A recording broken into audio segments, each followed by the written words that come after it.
Welcome to Book to Blueprint, where powerful books become practical blueprints for real life. You do not need more information, you need execution.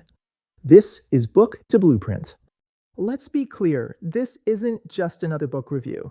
We're actually building a practical, actionable blueprint based on Keith Ferrazzi's Leading Without Authority. Think of this as your guide for implementation, something you can put into action the moment we're done. Okay, so let's get right to it. The entire foundation of how we approach our work has totally shifted. Just look at this. The old rule, the one most of us were taught, was that leadership is a title, right? Something the company gives you. But the new rule, the one you need to survive and thrive today, is that leadership is on everyone. It's on you to step up no matter where you sit on that org chart. So to make this blueprint something you can actually use, we've broken it down into a 6-part plan. We'll start with your core outcome, where you're actually trying to achieve.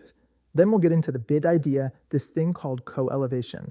After that, it's the operating system, a step-by-step plan, the daily habits you'll need, and finally, the mistakes you absolutely want to avoid. So let's jump in. First up, your core outcome. Look, before we get into the how, we've got to be crystal clear on the what. What is the specific, tangible result you're aiming for by putting this system into practice? This right here, this is the destination.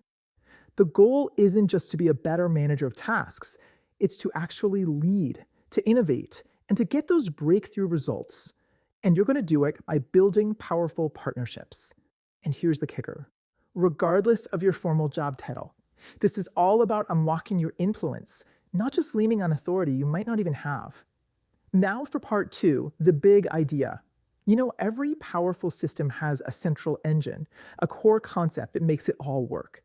For leading without authority, that engine is a concept called co-elevation. So, what in the world is co-elevation? Well, it's basically a new way to work together on a shared mission. It's about turning the people you work with, your colleagues, into genuinely committed teammates. You're building these co-creative relationships based on honesty and accountability, all with this one beautiful idea in mind: going higher together. Okay, to make this work, you need an operating system, right? A set of rules that governs how everything runs. Part 3 gives us the 8 foundational rules for leading without authority and doing it effectively. Here are the 8 rules that are really the bedrock of this whole system. Let's just touch on a few. Rule 1, who's your team? You must redefine your team to include everyone who is critical to helping you achieve your mission and goals, regardless of whether they report to you or where they sit in the formal organizational chart. Rule 2, accept that it's all on you. Stop making excuses, waiting for permission, or playing the victim. You must take full personal responsibility for initiating change, building relationships, and stepping up to lead right now. Rule 3, earn permission to lead. Because you lack formal authority, you cannot force people to follow you. Instead, you must build trust, connection, and openness, ferocity, by proactively serving, sharing, and caring for your teammates. Rule 4, create deeper, richer, more collaborative partnerships. Discard old slow methods like seeking safe consensus, asking for mere buy-in, or delivering baked and shipped solutions. True co-creation requires a formula of radical inclusion, bold input, and agility to achieve transformative results. Rule 5, co-development. Development is no longer just a manager's job. You must take responsibility for peer-to-peer coaching by offering caring, handed feedback to help your teammates grow their skills and performance. Rule 6, praise and celebrate. Function as your team's biggest cheerleader to fuel their energy and motivation. You should consistently celebrate small wins, acknowledge efforts, and even praise mistakes and failures to encourage risk-taking and learning. Rule 7, co-elevate the tribe. Do not carry the burden alone. Encourage your teammates to become leaders themselves by getting them to co-elevate and take responsibility for each other's success and behavior. Rule 8, join the movement. Spread the ethos of co-elevation beyond your immediate projects. Use these principles to transform the broader culture of your organization, your community, and your personal life. These are the principles that are going to guide every single move you make. Now for the real meat of our blueprint. Part 4 is where theory gets real. This is your practical, step-by-step plan for putting co-elevation into action, like starting today. The whole process really boils down to 3 distinct, totally manageable steps. First, you define who's really on your team and what your shared mission is. Second, you create this tool called a Relationship Action Plan, or RAP. And third, you constantly check in on and improve those key relationships. Let's break each one down. Step 1 needs a total mindset shift. You have to look beyond your official team and identify every single person who is critical to getting your mission done. I mean, it could be someone in finance, someone in marketing, it doesn't matter. Your job is to break down those silos and invite them to be on your team. Step 2 is all built on this famous idea from Peter Drucker: what gets measured gets managed. It's so true. You can't just hope your professional relationships get better, you have to track them. And that is exactly what the Relationship Action Plan, the RAP, is designed to help you do. Now, this is where it gets really practical.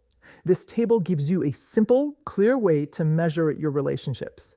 You actually score each key relationship on this scale, from a -2, that's resentment, all the way up to a +2, which is that ultimate co-elevation state.